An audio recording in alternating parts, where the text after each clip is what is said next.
Sean Spicer is with us, RNC Communications Director. Sean, welcome to the program. This must be music to your ears. You've got a breaking political scandal here, which is very much in Donald Trump's favor, very much in Republicans' favor. A Silicon Valley guy praising Trump frequently in this nationally broadcast speech, and Hillary Clinton playing defense. You're having a great Monday, aren't you, Sean?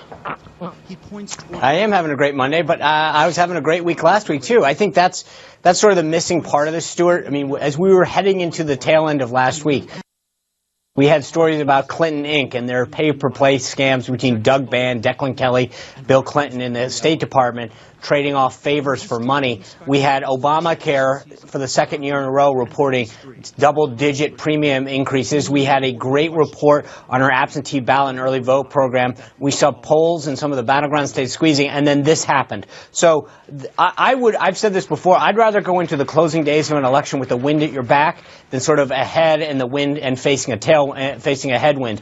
So I feel very, very good about where we're going. And as we see more and more of these polls come out over the next few days, I think you're going to see this race really not just tightening, but it really starting to shift. You look where Donald Trump is today, New Mexico, Colorado, Michigan. He is on offense. Okay, can he keep it up? I mean, he's 70 years old. By the way, Peter Thiel is about to start answering questions, and we'll cut back to that in a second. But I really have to ask you, Sean, can Donald Trump keep this up? He's 70 years old. He's making 3 appearances in 3 different states, day after day after day.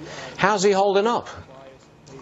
He's holding up great, and he has held up. I mean, but this isn't new. This is a pace that he has kept up almost for a year and a half. I think part of it is that when you go and you see the crowds and the number of supporters that aren't just at a venue but are outside the venue, that are lined up down the street trying to get in, that is sort of unbelievable to the stamina. It keeps you going, the enthusiasm that's out there, the excitement. There's nothing like that to keep you on your toes and to keep you going and wanting more. Sean, I'm going to go back to Peter Thiel momentarily, but I have to ask you a question. Do we face a constitutional crisis in the United States if this whole question is not going to be resolved before the election?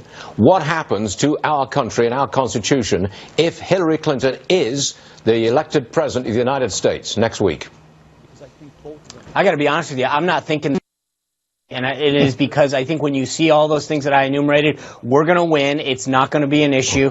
Trump will be inaugurated. We'll maintain our majorities. But look, I just think that you can't look at it any other way right now. And it's not just, the RNC spin. Okay. It's where the facts are taking us and where the votes are taking us. I'm going to interrupt you for